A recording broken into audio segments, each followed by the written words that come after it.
ito yung ating makina. So bali Aerox version to. Ang gagawin natin dito is 215cc. Yan. So bali hugutin lang natin itong mga stock na yan. Then change all na tayo. Yan. Palit tayo ng crank, palit tayo ng block, head, internals. Yan.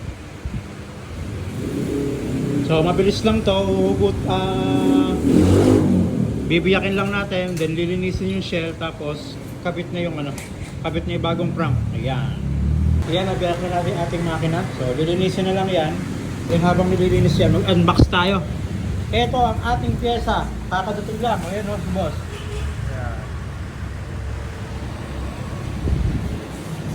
Ayan o. Cut. Yeah. Iyo.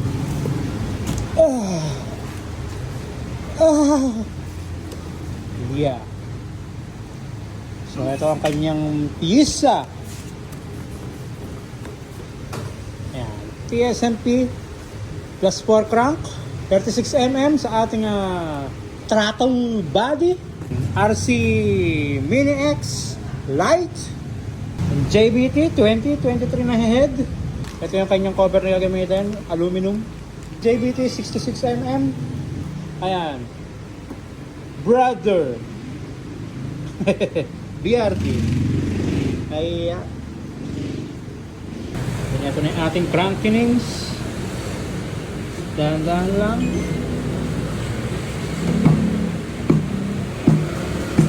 Yung.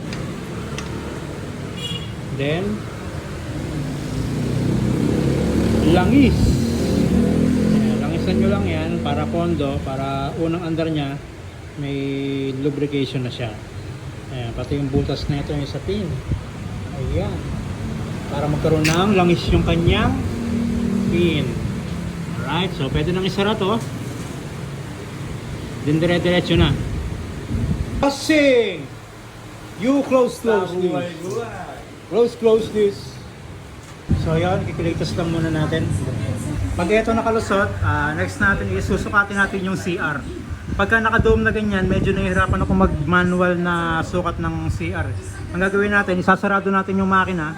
Then, dito natin lalagyan ng fluid. Yan. So yung ring, dapat yan, meron yung grasa sa ring. Tapos yung gasket na gagamitin nyo is yung gamit na. So bali nakuha na natin yung top dead center niyan. Ayan. So naituro ko na yan, pag-a-adjust ng cam naturo ko na.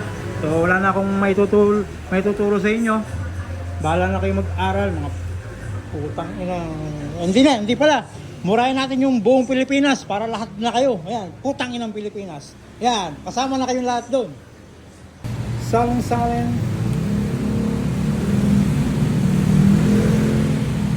Siguradong mataas to kasi naka-dome to. Aabatan nyo lang na huwag umapaw.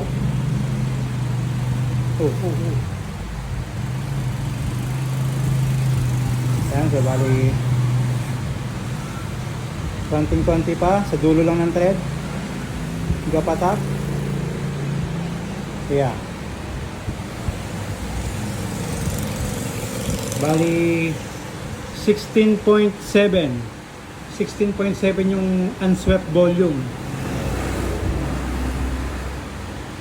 Ayan, so bali ang gagawin nyo lang, dahil 215cc yan, 215 plus 16.7. Yan yung unswept volume. Total nyo lang. Ayan, tapos divide nyo sa 16.7 ulit. Then equals, ayan, ang compression ratio niya is 13.8. Ayan, mataas yan. 215 plus 18.5 equals, tapos divide lang natin sa 18.5. Ayan, 12.6. Pwede yun. 18.5 yung target nating unswept volume. Yan. Here, yan, ay kabit na natin yung bagong Gladiator. So itong hose, mamaya na to pagka nakakabit na sa makina, kasi yung wire mahirap pasuotin pagka nakakabit yung yung kanyang hose. Kaya itong hose, puputulan nyo to ng mga siguro ganito.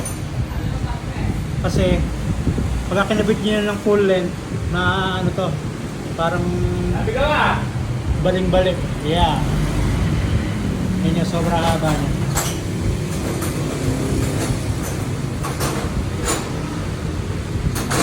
Then yung isa, wala lang mong tatabasin na doon. Yun na yun.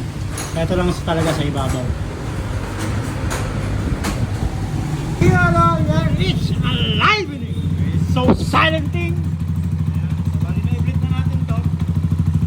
First and fourth sa ating pipe.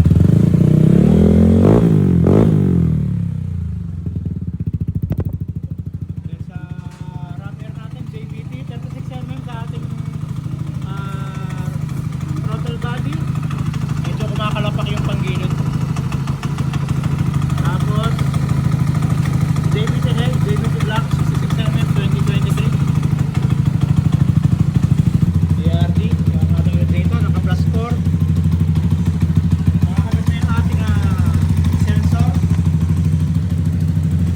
Then be-break-in lang natin to. Tapos tono na. Then mga kinabit dyan, yung mga ganyan-ganyan na bolt. Ayan, tapos stabilizer. Tapos ito.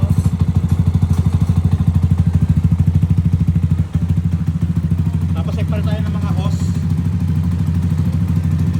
Sampinto. Ay, ano pala? Sampo. Yeah. Then sa ECU natin, Eraser Mini X Lighter. Nagpalit din to ng JBT suspension. Tapos RCB R1. Ayan o. So bali, pitik-pitik lang muna tayo, break-in. Then habang nagbe-break-in tayo, nakakabit na yung AF2, ganun pa rin, auto-tune, tapos manual tuning pagtapos. Kapag ito hindi nagkaroon ng diferensya, pwede na natin isoli sa may-ari ito. Kaya sa mga gusto ng ganitong build, PM lang kayo. So bali, hanggang dito lang muna yung ating video. Next build na ulit tayo. Alright, so thank you.